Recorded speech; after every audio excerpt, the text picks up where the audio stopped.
Hello friend, જય Shri Krishna. Geeta's cooking કોર્નરમાં તમારું સ્વાગત છે. તો ચાલો આજે આપણે વધેલા ભાતમાંથી ક્રિસ્પી એવા અંદરથી સોફ્ટ અને બહારથી ક્રિસ્પી એવા આપણે ભાતના વડા બનાવીશું. તો ચાલો રેસીપી શરૂ કરીએ. જો મારી રેસીપી તમને પસંદ આવી હોય તો લાઈક, શેર અને સબસ્ક્રાઈબ જરૂરથી કરજો. જ્યારે પણ બપોરના ભાત વધે તો આપણે શું કરશું, આપણે એ વિચાર કરી. તો આજે હું તમારી સાથે એક નવી રેસીપી લઈને આવીશું. જે વધેલા ભાત બપોરના બનાવ્યા હોય તો રાતના તમે આ ભાતમાંથી સરસ મજાના ક્રિસ્પી એવા વડા બનાવીશું. તો ચાલો એ વડા બનાવવાની હું રેસીપી શરૂ કરું. તો એક બાઉલ લેશું, એમાં છે ને આ ભાત છે ને આપણે એડ કરી દઈશું.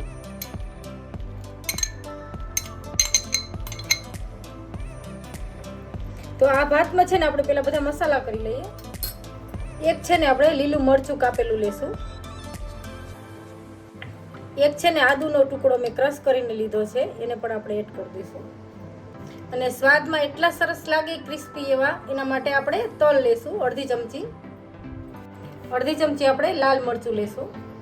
થોડી આપણે હળદર લેશું અને અડધી ચમચી ગરમ મસાલો, થોડું ધાણા જીરું પાવડર એડ કરશું. આપણે એક પિંચ જેટલી જ આપણે હિંગ એડ કરશું. તો આપણે અડધી ચમચી આપણે નિમક લેશું. જો તમે ભાતમાં નિમક નાખ્યું હોય તો ઉપરથી નિમક ઓછું નાખવાનું. અને થોડી આપણે કોથમીર એડ કરશું. હવે છે ને આ બધા મસાલા આપણે એકદમ સરસ કરી લીધા છે ભાતની ઉપર જ. હવે આને છે ને આપણે મિક્સ કરી લેશું.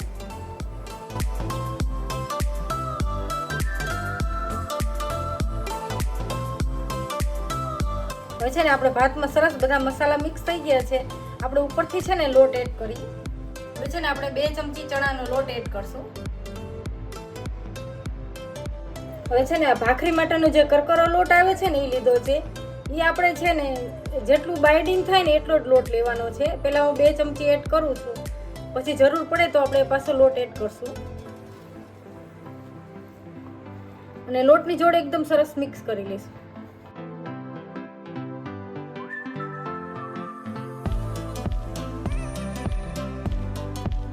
હવે છે ને આપણો લોટ એકદમ સરસ મિક્સ થઈ ગયો છે. આમાં છે ને મને 3 થી 4 ચમચીની જ જરૂર પડી છે લોટ મિક્સ કરવામાં. આપણા વડાને છે ને ખટમીઠો સ્વાદ દેવા માટે 1 ચમચી ખાંડ.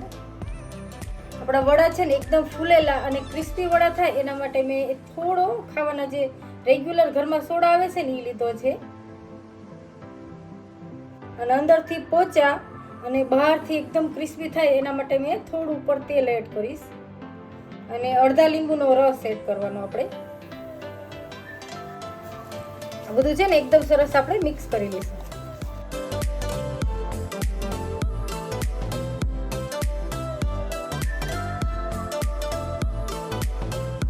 આપણે છે ને વડા બનાવવા માટે આટલું જ કઠણ રાખવાનું છે આ ખીરાને, જો આ રીતે જ. હવે છે ને આમાંથી આપણે વડા વારી લઈશું. હવે છે ને આપણે વડા વારશું. તો એના માટે છે ને હાથમાં આપણે થોડું તેલ સ્પ્રેડ કરશું.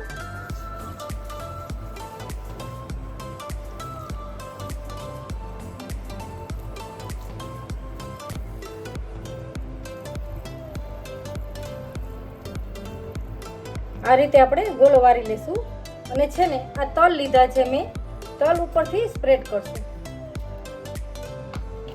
અને પાછું આપણે આ રીતે વારી લઈશું.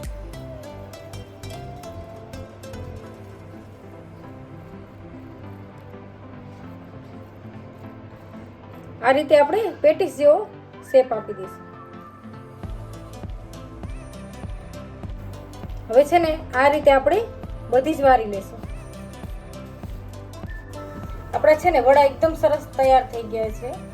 તો આપણે એને તેલમાં થોડા ફ્રાય કરી લેશું. હવે છે ને મેં તેલ ગરમ કરવા માટે રાખી દીધું છે. તો આપણે મીડિયમ આંચે જ આ તળવાના છે. તો ધીમે ધીમે કરીને આપણે એડ કરી દઈએ.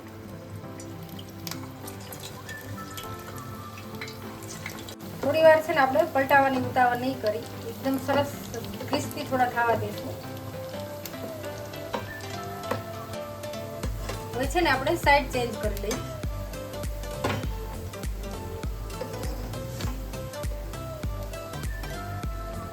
આ આપણે છે ને વધેલા ભાતમાંથી વડા બનાવ્યા છે. તમારે જો મારી પાસેથી વધેલા ભાતમાંથી કોઈ પણ વેરાયટી જોતી હોય તો મને કોમેન્ટમાં જરૂરથી કહેજો. તો હું તમારી સાથે શેર કરીશ કઈ નવી નવી સરસ મજાની રેસીપી ભાતને લગતી છે કે વધેલી રોટલીની લગતી છે, કોઈ પણ હું રેસીપી તમારી સાથે શેર કરીશ. તો મને કોમેન્ટમાં જરૂરથી જણાવજો. આપણા વડા છે ને એકદમ ક્રિસ્પી જો તૈયાર થઈ ગયા છે. તો હવે આપણે છે ને બારે લઈ લઈએ.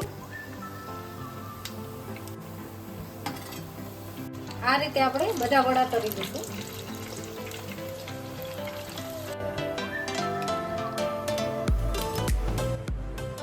આપણા વડા છે ને એકદમ સરસ અને ક્રિસ્પી તૈયાર થઈ ગયા છે.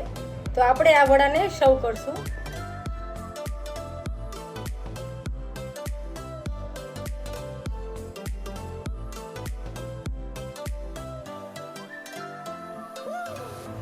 આપણે છે ને વધેલા ભાતમાંથી એકદમ બહારથી ક્રિસ્પી અને અંદરથી સોફ્ટ એવા આપણે વડા બનાવ્યા છે, જે વધેલા ભાતનો ઉપયોગ કરીને બનાવ્યા છે.